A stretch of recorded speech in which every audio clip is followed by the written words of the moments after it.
नमस्कार, एनबी भारत देख रहे हैं आप और मैं हूं आपके साथ यशस्वी पाठक।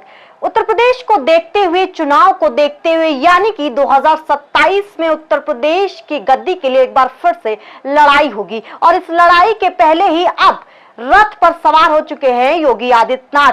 पिछले दिनों एनबी भारत की इस खास रिपोर्ट में हमने दिखाया आपको कि कैसे डिस्ट्रिक्ट हॉस्पिटल में योगी आदित्यनाथ ने यह ऐलान किया था कि वो सब सेंटर्स बनाएंगे और उसके बाद अब एक खबर और आ रही है कि परसों यानी कि 54 करोड़ 70 लाख से ज्यादा के पैसों का शिलान्यास और लोकार्पण योगी आदित्यनाथ के द्वारा किया जाएगा इसी गोरखपुर में। वहीं खबर आज की अगर आपको बताऊं तो आज मंत्री, नए नवेले मंत्री भी पासवान साहब भी नजर आएंगे। ये तकड़ी कैसे काम करेगी, क्योंकि इसी गोरखपुर के आसपास क्षेत्रों में अगर बात करूं तो पंकज चौधरी भी नजर आते हैं, पासवान भी नजर आते हैं और उनके साथ इन दो मंत्रियों के साथ योगी आदित्यनाथ की तिकड़ी कैसे काम करेगी ये भी देखना एक तरह से दिलचस्प हो जाता है, क्योंकि 27 के चुनाव को देखते हुए भाजपा अब रण जीतने के लिए दोबारा से मशक्कत करती नजर आ रही है। क्योंकि जो लोकसभा चुनाव में हुआ, जो हशर देखने को मिला उत्तर प्रदेश की 80 सीटों पर, यह तय कहा जा रहा था कि शायद योगी आदित्यनाथ बैकफुट पर नजर आ रहे हैं। इसी को देखते हुए अब रोड मैप तैयार किया जा रहा है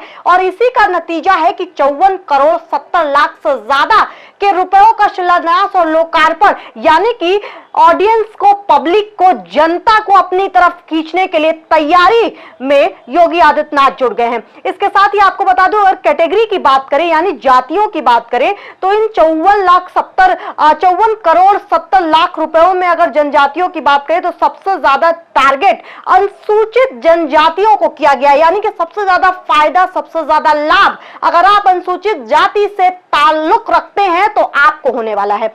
और यह कहा जा रहा था कि लोकसभा चुनाव में जो अनुसूचित जाति थी, इन्होंने ही योगी आदित्यनाथ को किनारे पे खड़ा किया था। अब दोबारा से उनको अपनी तरफ खींचने के लिए योगी आदित्यनाथ ने इस रोड मैप को तैयार किया है। देखना दिलचस्प होगा कि आखिर होगा क्या आगे, क्योंकि आज शहर में जब दो बड़े नाम पंकज चौधरी की अगर हम बात करते हैं या फिर हम पासवान साहब की बात करते हैं, नए नवेले सेंट्रल गवर्नमेंट में मंत्री बने हैं ग्रामीण के, वो जब आज गोरखपुर में आएंगे, आप शहर में देख रहे होंगे किस तरीके से भाजपा कार्यकर्ताओं ने तांता लगा रखा है, बलून्स के साथ साथ भाजपा का झंडा, कमल का झंडा लहरा रहा है। तो यह भी देखना दिलचस्प होगा कि आने वाले समय में यानी कि 2027 पे निगाहें कैसे बनाए हुए हैं। और साथ में अगर संसद की अगर बात करूं आपको तो अखिलेश यादव भी लगे हुए हैं घेरने में उत्तर प्रदेश के, क्योंकि कल प्रधानमंत्री नरेंद्र मोदी ने जब कहा संसद में कि ये जनादेश है, यानी कि जनता ने आदेश दिया है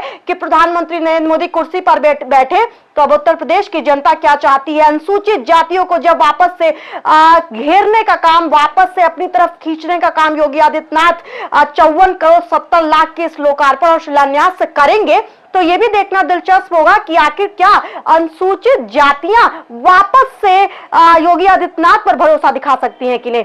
बने रहिए एनबी भारत के साथ तमाम खबरों के लिए। मैं थी आपके साथ यशस्वी पाठक। दीदी ने फिर से मीठा बनाया है, अब क्या हुआ? प्रमोशन और बोनस दोनों कुछ से। बोनस संभाल के रखो, प्रॉपर्टी में इन्वेस्ट करना। बेटा एफडी में इन्वेस्ट कर। इन्वेस्टमेंट कर दी, किस पे? खुद पे। अरे वाह बेटा, बेस्ट इन्वेस्टमेंट है ये, बेस्ट इन्वेस्टमेंट। Thank you. सच्चा प्यार सच में अनोखा होता है, कभी खुद से भी करके देखो। डायमंड कलेक्शन बाय एशप्रा, जश्न सच्चाई का।